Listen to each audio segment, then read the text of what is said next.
Bueno, hoy voy a hacer un video un poquito especial. Tengo ganas de hablar de la Odisea. Por supuesto, vamos a tocar el sector tecnológico de la Odisea, vamos a tocar el sector de marketing de la Odisea, la narrativa, el sonido, la música, actuaciones. Y lo más importante que creo que puedo aportar es una gran fragilidad que tiene la Odisea dentro de todas las cosas buenas y celebratorias de que nos hace volver al cine en una época de que la gente no es que no va al cine, directamente no hace nada. Entonces, si es estimulante ir al cine, por supuesto, no es un completo desastre. La película es de las películas con el director seguramente más influyente del momento, pero tiene una gran fragilidad que la voy a ir mencionando y voy a comenzar con una de esas cosas. Luego vamos a desarrollarnos más, pero creo que es importante tocar todos los puntos de la Odisea: narrativo, música, sonido, actuación, si quieren, importante de los personajes. Más que nada vamos a comenzar con el sector marketinero de la película. La película se anuncia como en IMAX, no es la primera película que Christopher Nolan hace en IMAX, pero creo que sí en su totalidad en IMAX, lo que le da un carácter elitista muy muy bueno, porque algo que se supone que es popular lo hace para el elite, ¿no? Y lo hace con un refinamiento técnico, si ustedes quieren, con máquinas muy grandes y que las hacen más grandes porque buscan silenciarlas para tener una actuación. Dicho esto, los lentes que usan en su mayoría son 50 milímetros, 70 milímetros, 80 milímetros. Es decir, que los lentes que utiliza Christopher Nolan están más que nada pensados para el retrato de los personajes, para que los actores se vean cool, se vean bien, ¿no? Se vean lo menos deforme posible. Claro que esto es contrario por ahí a lo que ha pasado en Oppenheimer, pero usándolo, a ver, lo contrario y no, porque en Oppenheimer también ha pasado lo mismo. Otra cosa que pasó en Oppenheimer es buscar un poco la confusión narrativa, pero eso vamos a hablar un poco más adelante. Como les decía, los 50 milímetros, los 80 milímetros, ha adaptado lentes de gran formato, lentes de formato medio de Hasselblad, ¿no? Es decir, que son más grande todavía que los 35 milímetros, lo cual tiene todo el sentido porque está filmando en 70 milímetros de IMAX, ¿no? Este fílmico mucho más grande, lo que nos da el resultado que la película por ahí no tiene tantos planos generales para contar una historia épica. Quizás la primera historia épica que tenemos registro en la humanidad es algo particular. Uno por ahí en esa confusión narrativa y en esa imagen siente que extraña más la descripción de ese mundo, ¿no? Como que le falta más mundo, y también puede ser que los personajes, como que las personas se vean demasiado por fuera de ese mundo, ¿no? Por supuesto que eso es algo que afecta a veces a la colorimetría de la película. Por supuesto que son contadas con los dedos de una mano por ahí o un poquito más las diferencias de colorimetría que hay en todas las escenas, sobre todo en colorimetría en continuidad. Eso me estoy refiriendo, ¿no? Si esta escena, si este plano tenía este color, en el plano siguiente no tiene el mismo color por algo accidental, se ve, no por algo intencional. Y uno lo puede ver eso, ¿no? Porque rompe un poquito el clima de la película. Esto estábamos hablando desde una mirada estrictamente fotográfica, por supuesto. Yo soy un don nadie en ese sentido para criticar. Es simplemente para analizar, para que pensemos, para que reflexionemos qué es lo que está haciendo esta película. Esta película que busca por el lado marketinero darle una elite, darle una cosa de inaccesibilidad al cine, lo cual creo que está resultando muy beneficioso. Nolan hace en general con sus películas como si fuera ser cine de cine popular, cine de culto.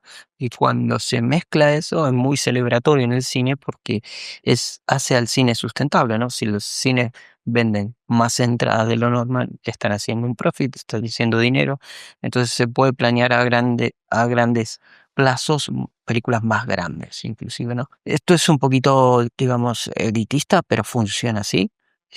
Quizás seguramente Christopher Nolan, Denis Villeneuve sean los directores más influyentes de este momento, y Nolan te das cuenta que un director es muy ambicioso, no solo porque quiere contar la historia, ¿no? Sino porque va haciendo como distintos géneros dentro de sus películas, ¿no? El Caballero, Oppenheimer y ahora Odisea. Seguramente la Odisea nos remita más a Batman, ¿no? Es un Batman en algunos sentidos, tiene un personaje también como Agamenón que es como Bane, que tiene esa máscara. Entonces, vamos a seguir continuando con el carácter fotográfico. La película tiene escenas muy ceniza, por ahí de fuego, pero no tiene como, no, claramente está completamente iluminada, al contrario de lo que sería una comedia. No es que todo se ve, todo lo contrario. Los contrastes son más por ahí del arte, ¿no? De las cosas que hay en la escena, no tanto de los personajes, no tanto del fondo, por eso que le digo que hay mucho retrato. Los colores por ahí no son tan estimulantes, pero sí son más reflexivos, ¿no? Cálidos, azules, ceniza, toda una parte introspectiva, reflexiva, ¿no? Que nos da con el material psicológico de los colores. Creo que eso es muy interesante y que es muy esperable también de Nolan. Algo más que quiero decir, por supuesto que la película pesa 300 kilos en fílmico, que hay solo 44 cines o algo así, un poquito más de cómo Nolan quisiera que se ve en el mundo. Esto también marketineramente genera una confusión, al igual que Nolan siempre repite esa confusión en la narrativa, confunde también un poco en el marketing. No, es decir, que no sé cómo podemos acceder a la película como Nolan quisiera que la veamos, digamos, ¿no? En esa relación de aspecto, porque el cuadrado de la imagen del IMAX es diferente, entonces es algo como inaccesible, lo cual lo hace más elitista también, y creo que eso va muy en favor del marketing. Hay gente que ve como que en cines, en salas normales, la película se ve cortada, sumiada, como que todos los personajes están en el medio. Mm, eh, a mí me dio la sensación un poco de eso. Por ahí, como yo la vi, quizá no era el mejor formato. Yo la vi en una sala tradicional, pero no tengo un IMAX aquí cerca para ir. Seguramente vaya a otro cine a mirarla, a ver cómo se ve, a ver si le da un poco más de aire, porque a mí la sensación fotográfica que me dio es que me faltaban muchos planos generales, mucho más respiro. Entonces, y eso también se va a corresponder con algo que voy a decir de la narrativa. Pasando un poco a la narrativa, si quieren, por supuesto, al principio es muy confuso, todo el mundo en el principio va a estar confuso. Una de estas estrategias de comienzo de película no sabe si te quieren confundir por los problemas de atención que supuestamente todos tenemos, si te quieren confundir para que vos te vayas deslizando entre la trama, porque esto es algo que me ha pasado con la película de Spielberg también de este año, que por ahí al principio es algo confuso, es algo como que muy bombardeo de información. Quizá que eso, el principio y el final de la película tienen una velocidad que a uno un poco lo abruma, ¿no? Para contar la Odisea. Claro que uno ya tiene todo un montón de información por fuera de la película que sabe que la Odisea no es posible de ser contada en 3 horas, ¿no? La Odisea de Homero, y que la Odisea ya arranca después de la Ilíada, ¿no? Es decir, que el viaje y el retorno. Entonces sabe que no hay tiempo material para contar eso en 3 horas, y por supuesto que hay momentos que por ritmo es muy, muy veloz, y la forma de contar temporalmente Nolan también lo caracteriza eso, ¿no? Que tiene un ritmo particular para contar la historia.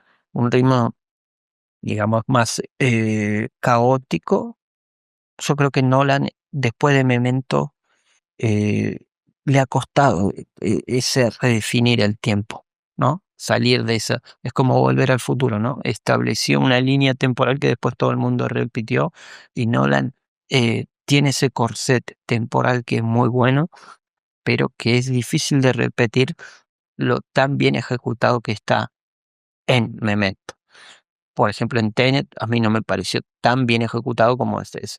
Para mí Tenet, conceptualmente el tiempo, que se entienda esto, ¿no? Cómo se elabora el tiempo en Tenet es una degradación de la idea de Memento. Si no vieron Memento, se la recomiendo para mí 100%. La mejor versión de Nolan con pocos recursos y muy buena película y muy buena actuación, que también tiene muchos planos generales. Pero volviendo a la narrativa, uno ya sabe que esta historia no es posible ser contada en 3 horas, pero uno aplaude, celebra la ambición, ¿no? De que todos vayamos al cine para contar una historia de 3000 años, que seguramente sea de las más influyentes de Occidente, es decir, que son los pilares por casi toda la historia de aventura, de épica, de road movie que se construyen sobre la Odisea, ¿no? Entonces uno lo celebra la ambición de un director con recursos en querer contar una historia tan grande y en que cada uno la puede tener imaginada en su cabeza de otra manera. Como todo, es una poesía y es un libro. Entonces, en ese salto de transposición se va a elegir un montón de cosas. Eso pasó también en su momento con El Señor de los Anillos, que no es poesía, es prosa, pero sabe que el salto de una cosa a la otra hay que elegir y hay que perder. Por ejemplo, en El Señor de los Anillos hay personajes que no estuvieron porque dramáticamente le quitaba peso, ¿no?, al poder del anillo, como Tom Bombadil, que el poder del anillo no lo afectaba. Entonces, eso para contar en una película es difícil. En este caso pasa igual, ¿no? También hubo otras cosas paratextuales a la película, como noticias falsas, que Aquiles era trans y todas esas cosas. Uno antes de tomar posición de intentar actuar inercialmente, como decir, guau, esto es re progre, esto es una mierda, la verdad. ¿Cómo van a poner una Atenea así? ¿Cómo van a poner una...? Que uno por ahí en principio tiene eso. Primero, Aquiles no está en la película. Si estaría, debería estar solamente en el inframundo. No está, que Aquiles es más de la Ilíada. Es la cólera, o sea, la Ilíada es la cólera de Aquiles, o sea que sería otra cosa. Segundo, que si nos vamos a poner a auditar la etnia de cada actor, serían todos completamente rechazados, porque una es la historia que transcurre, primero que es épica, ¿no? Que tiene un misterio, una fantasía, pero se supone que transcurre en el Mediterráneo, y no hay ninguna etnia que yo sepa en los actores que sea cercana al Mediterráneo. Matt Damon creo que tiene orígenes irlandeses. Entonces es complicado entrar en esta auditoría de casting y decir, va, la caga. Yo entiendo que por ahí hacen una película o como hizo Netflix, una serie de la época victoriana y son todos afroamericanos o negros o lo que sea.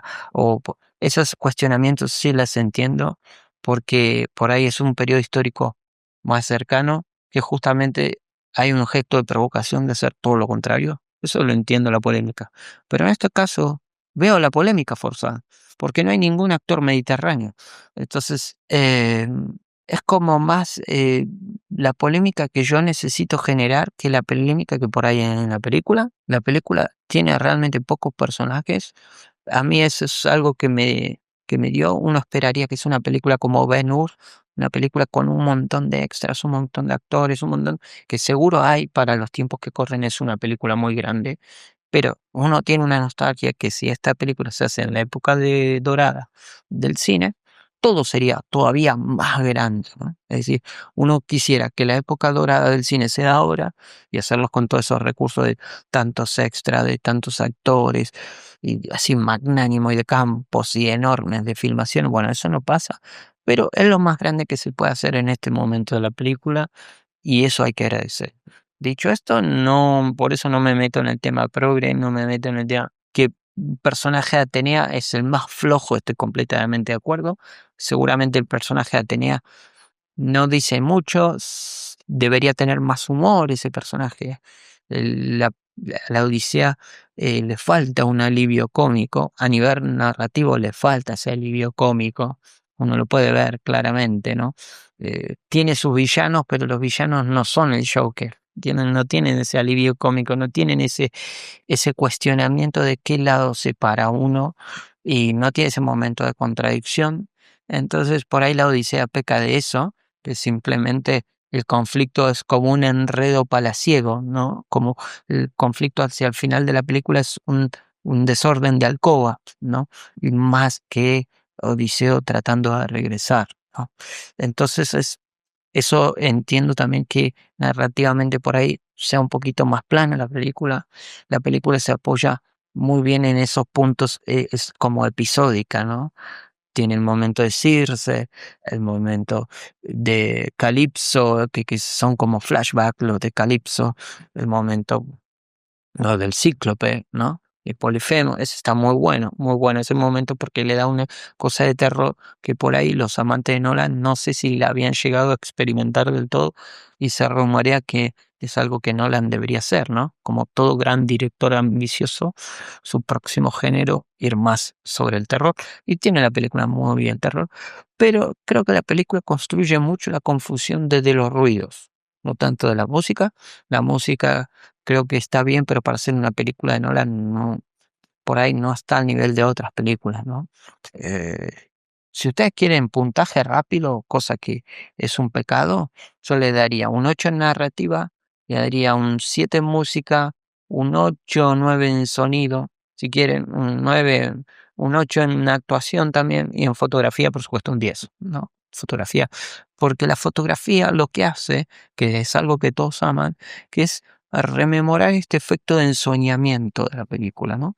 Todo este efecto de confusión es para que nosotros pensemos que estamos viendo un sueño, ¿no? Que estamos viendo como ese desliz en una pantalla de un sueño y que estamos siendo parte de un ritual que se nos ha contado esta misma historia durante 3000 años. Ahora hay una cosa que no quiero ser progre tampoco, pero es verdad que si esta historia nos llega hoy, es gracias a que ha sido una historia totalmente refinada.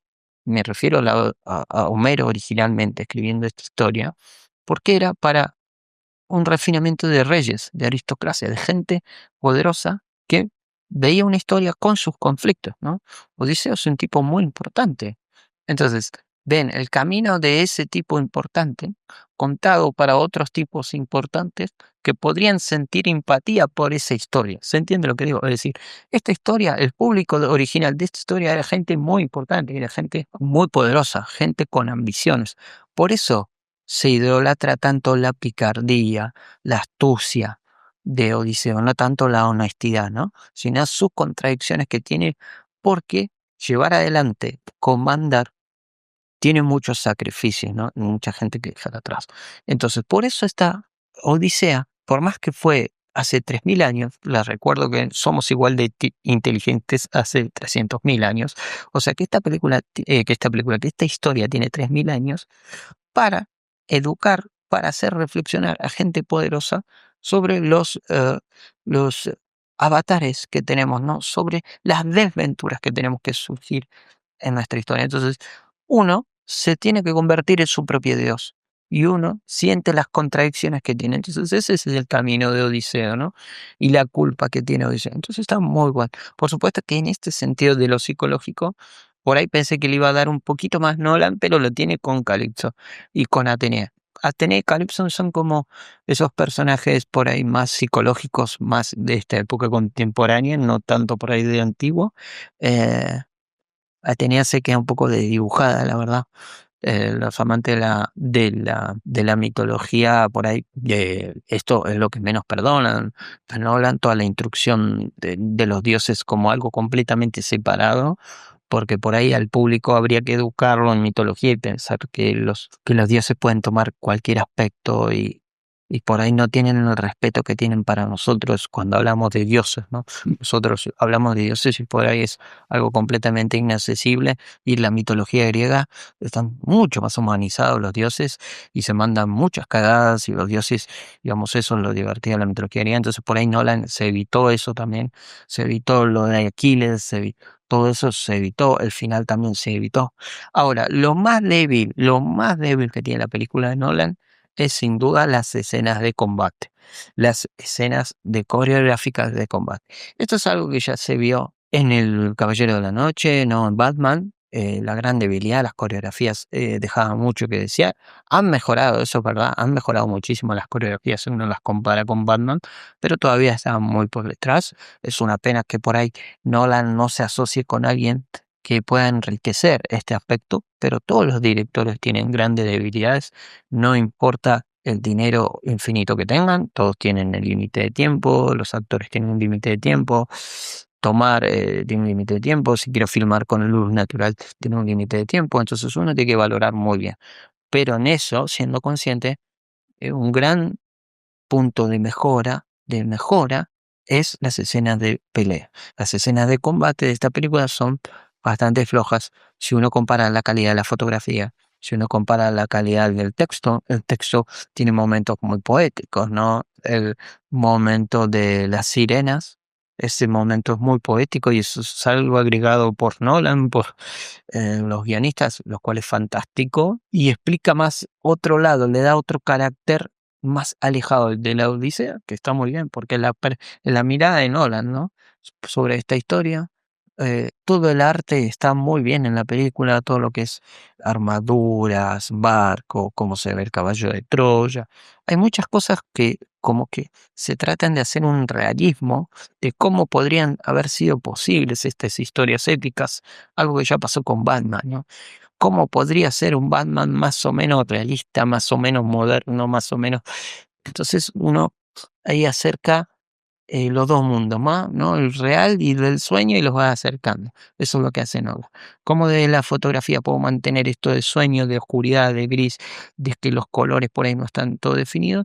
Y lo narrativo sí lo puedo hacer lo más realista, si ustedes me entienden, posible. Se evitó la conversación de Odiseo con el Cíclope, eso también se evitó. Son elecciones, no me parece ni mal ni bien. Por supuesto que los amantes de la mitología irían con otras expectativas a ver la película.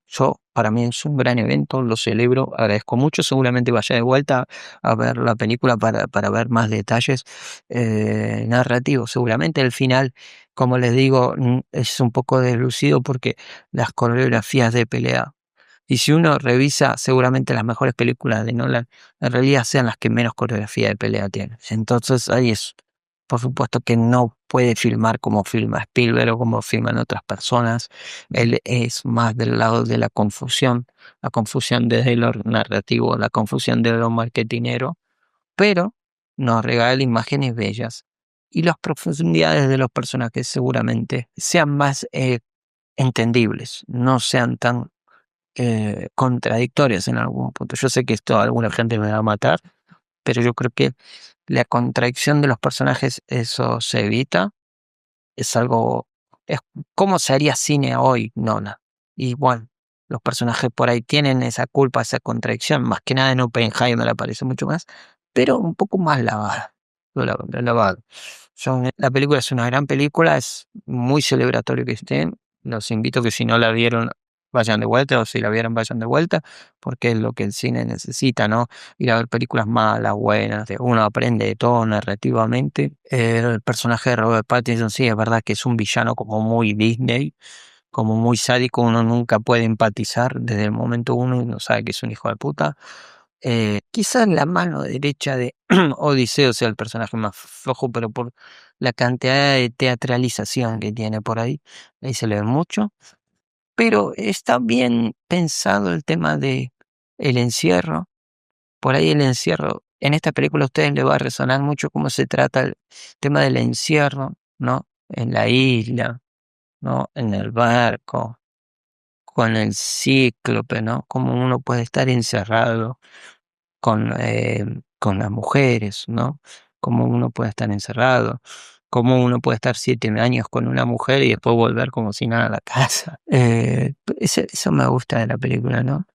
El ego, por supuesto, el ego de Odiseo se juega mucho, en la identidad, ¿no? Del hijo del personaje de Tom Holland, de quién carajo sos, ¿te ves? ¿Quién carajo sos?